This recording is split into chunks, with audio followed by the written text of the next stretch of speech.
रिमझिम के लिए इस बार बहुत बड़ा झटका इंतजार कर रहा है।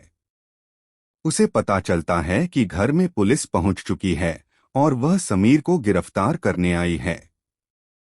पूरे परिवार के सामने आरोप लगाया जाता है कि कमरे में लगी आग के पीछे समीर का हाथ था और कुछ हालात ऐसे बन जाते हैं कि समीर पर शक और भी गहरा हो जाता है। पुलिस जैसे ही समीर को अपने साथ ले जाने लगती है, घर का माहौल पूरी तरह तनाव से भर जाता है। तभी रिमझिम आगे आती है और पुलिस को रोकते हुए कहती है, रुकिए, समीर ने कुछ नहीं किया है। इसके बाद कहानी में सबसे बड़ा ट्विस्ट आता है। रिमझिम सबके सामने सच्चाई बताने का फैसला करती है। वह कहती है कि कमरे में आग समीर ने नहीं लगाई थी, बल्कि इसके पीछे दादी और मोहिनी की साजिश थी। रिमझिम दावा करती है कि समीर को फंसाने के लिए पूरा खेल रचा गया था।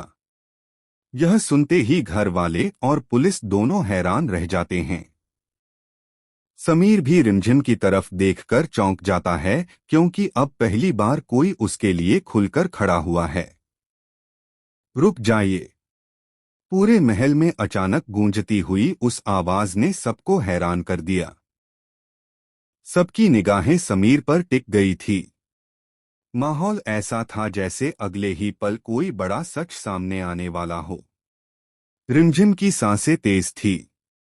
अविक की आंखों में घबराहट साफ दिखाई दे रही थी और मां साहब के चेहरे पर गुस्सा साफ झलक रहा था।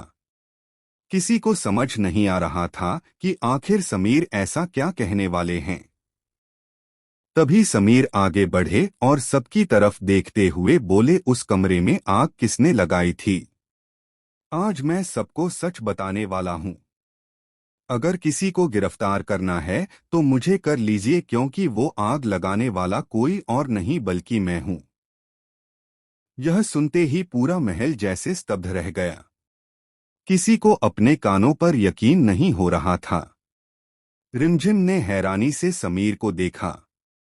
उसे लग रहा था कि समीर कोई बहुत बड़ा खेल खेल रहे हैं। लेकिन आखिर क्यों? आखिर वो खुद पर इल्जाम क्यों ले रहे थे? इसी सवाल ने रिमझिम के मन में तूफान खड़ा कर दिया। कुछ घंटे पहले की बात थी। रिमझिम अपने छोटे भाई अविक को समझाने की कोशिश कर रही थी। वह जानती थी कि एक दिन अविक को वीरगढ़ का राजा बनना है और एक राजा की सबसे बड़ी ताकत उसकी जिम्मेदारी होती है। वह उसे शतरंज का खेल समझाते हुए कह रही थी, देखो अविक, इस पूरे खेल में सबसे जरूरी राजा होता है। बाकी सारे मोहरे सिर्फ इसलिए लड़ते हैं